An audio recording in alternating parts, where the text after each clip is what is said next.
tubahaye ikaze nanone turagarutse tugiye kuvuga kuri update ikomeye cyane ya Pi network na update ijyanye na Pi DEX na AMM Liquidity Pools. Ni impinduka nshyashya zazanywe muri Pi DEX ni AMM Liquidity Pools.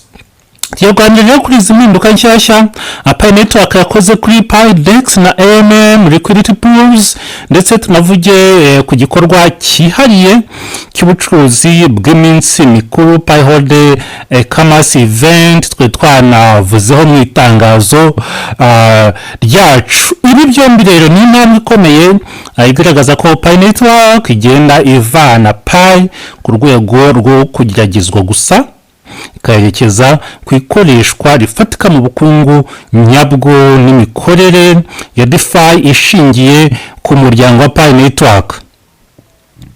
Mbere na mbere ni byiza kwibutsa ko Pi DEX na AMM Liquidity Pools byatangiriye kuri Pi Testnet mu rwego rwo guha abaterankunga n'abapayoniya muri rusange ahantu hatekanye ho kugerageza uko decentralized finance bwa bukungu budaheza DeFi bukora muri Pi network. Intego yari ugushyira ku isoko ibintu bitunganye ako kanya, ahubwo yari gutoza, kwigisha no guha abantu amahirwe yo gusobanukirwa decentralized finance DeFi bifatika bakoresheje test Pi, hatabayeho ingaruka kuri Pi zanyaza. Abantu bakabanza bakitoza, ubundi noneho igihe bizaba byavuye muri testnet byagiye kuri Mainnet ku buryo bitazagora abantu. Nyuma rero yo kubona uko abantu babikoresha, uko baganira n'ibitekerezo byatanzwe n'umuryango wa Pi network, Pi core team yafashe icyemezo cyo guhindura no kunoza uburyo Pi DEX na AMM bikora hagamijwe intego eshatu z'ingenzi: gutuma tokens zubatswe kuri Pi zishingira ku nyungu zifatika, kongera ikoreshwa rya Pi mu buryo bufatika, no gutuma imikoreshereze ya DEX na AMM isobanuka, yoroha kandi ikorera mu mucyo.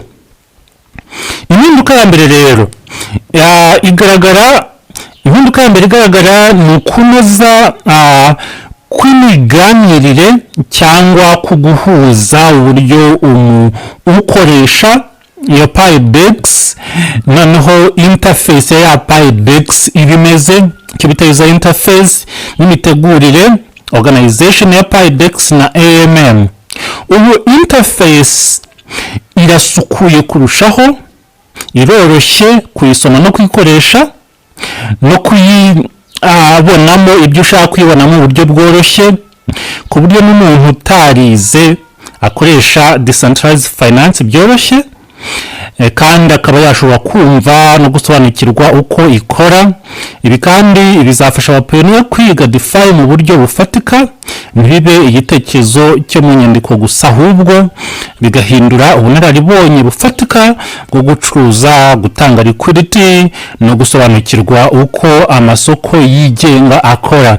Iki ni ikintu cy'ingenzi rero, ni n'ikintu kije gufasha abapayoniya muri rusange mu nzego zose, haba abasobanutse bize amashuri menshi ndetse n'abafite amashuri make y'abatarasobanukirwa neza iby'ikoranabuhanga, kuko ngo iyi interface ya Pi DEX na AMM Liquidity Pool rwose ngo noneho ni ibintu biteguye neza mu buryo busobanutse, ku buryo n'umuntu utarize agomba kumenya ibyo ari byo kandi abyigishije cyangwa abyigisha mugenzi we, ariko bikaba bitabagora. Iyi ntambwe rero igaragaza ko Pi network itari kugerageza gusa kubaka exchange, ahubwo iri kubaka ubushobozi n'ubumenyi mu muryango, kuko DeFi itazigera ikora neza igihe abantu batumva uko ikora. Ntabwo yakora neza, nta nubwo yakora neza abantu batarimo kuyikoresha. Bityo Pi DEX kuri testnet ikomeza kuba ishuri rifunguye ry'imari ridaheza, ku buryo buri wese agomba kumenyera no kumenya uburyo bakoresha decentralized finance uciye muri Pi DEX.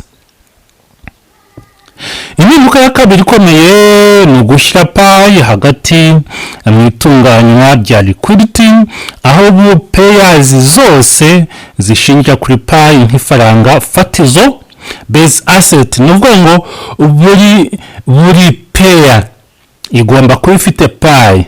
Mu rugero niba hari coin yitwa USD, icyo gihe igomba kuba ari Pi USD. Pi wongeyeho indi coin niko buri payer igomba kuba imeze muri iyi exchange ya Pi ariko decentralized. Ivuze ko Pi ariyo shingiro ry'amasoko yose yo gucuruza kuri DEX yayo. Ntihazigera ubwo habaho indi payer nk'uko yandi ma exchange ari centralized, ushobora kugena payer ushaka n'ushaka kutradinga, ariko kuri Pi uko bizaba bimeze, buri payer yose izaba ifitemo Pi. Uburyo rero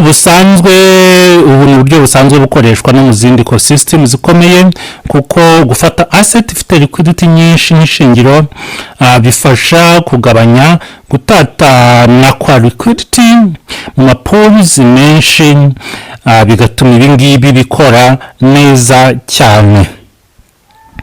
Kandi liquidity ishyizwe hamwe ikaba ikikije Pi, bizatuma hatabaho kongera liquidity nshya, ariko liquidity ihari izaba irimo irakoreshwa neza kurushaho. Aho kugira pools rero nyinshi zifite liquidity nkeya, haboneka pools nkeya ahubwo ariko zikomeye zifite liquidity ihagije, bikagabanya ihindagurika bikabije ry'ibiciro, bigatuma slippage igabanuka, kandi bikarushaho kurinda amasoko, bikayarinda manipulation cyangwa amarangamutima no kuyazamura cyangwa kuyamanura. Kandi uburyo butuma n'igiciro cya token runaka gisobanuka neza, kuko gishingira ku gaciro ka Pi. Ikindi kintu gishyashya rero ni domain verification nk'ikimenyetso cy'icyizere. Ubu token iri kuri Pi DEX igomba kuba ifitanye isano na domain yemejwe. Ibi bifasha ba pioneers kumenya niba token ivuga ko ihagarariye business cyangwa project runaka koko ifitanye isano n'urubuga domain rwabo. Mbere token yamenyekanaga gusa binyuze kuri blockchain address, ikintu abantu benshi badashobora gusobanukirwa. Ubu amakuru yongeyeho atuma bigaragara neza, n'ubwo Pi network yibutse ko ibi bidatanga icyemezo cy'uko token ari nziza cyangwa itekanye, ahubwo bifasha gusa mu gufata umwanzuro ushingiye ku makuru arambuye aba yatanzwe, nyine ko iyo token ifite project ihagarariye cyangwa ikorana nayo. Ibi bikaba nanone byatanga amakuru ku bapayoniya bagiye gukoresha izo token zizaba zaramaze kwemezwa igihe iyi Pi DEX izaba iri kuri Mainnet. Hari kandi uburyo bushya bwo gushyira tokens ku rutonde hashingiwe kuri liquidity, aho gushingira kuri market cap. Ibi ni ingenzi cyane rero kuko market cap ishobora kuyobya byoroshye n'abantu bafashe token nyinshi bakazirekura kuri make ku isoko, igiciro kikaba cyazamuka mu buryo bw'ikinyoma. Liquidity-based ranking rero yo igaragaza ubushake nyabwo bwo gushyira umutungo muri token, kuko kugira ngo token izamuke ku rutonde bisaba gushyiramo liquidity nyinshi ya test Pi. Ibi kandi bigabanya manipulation, kandi bigaha isura nyayo y'agaciro ka token ibiri kuri Pi DEX. Ibi byose rero biracyari mu cyiciro cyo kugeragezwa kuri testnet, kandi Pi network yagaragaje ko ishobora kongera guhindura uko bigenda byiragezwa nuko umuryango utanga ibitekerezo.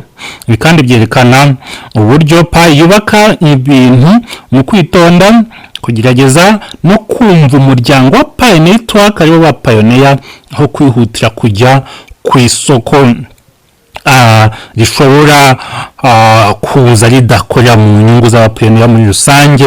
Rero Pi bifite abapayoniya bwa mbere ku mutima, igashingiraho icyo ishaka gukora cyose kugira ngo bazanogirwe kandi bazabyishimira banabikoreshe cyane. Hanyuma Pi Network yongeye kwibutsa community holiday commerce event igamije gushyigikira ubucuruzi bukoresha Pi mu gihe cy'iminsi mikuru. Iyi gahunda ihuza Pi apps zo kuri Mainnet n'abacuruzi bo mu bice bitandukanye, ikabaha urubuga rwo kwamamaza promosiyo zabo mu gihe abapayoniya bashishikarizwa kugura no kwishyura bakoresheje Pi. Pi Network ihuza abantu, itanga visibility, ariko ubucuruzi bukaguma mu maboko y'ababukora Pi itabwivanzemo. Twe twabivuze mu kiganiro cyacu cyabanje. Mu gusoza rero iyi update izi mpinduka kuri Pi DEX na AMM hamwe ni gahunda y'ubucuruzi bigaragaza ko Pi Network itari kubaka coin yo gucuruza gusa, ahubwo iri kubaka ecosystem irambye ifite decentralized finance ishingiye ku bumenyi, ku mucyo no kwikoreshwa rifatika.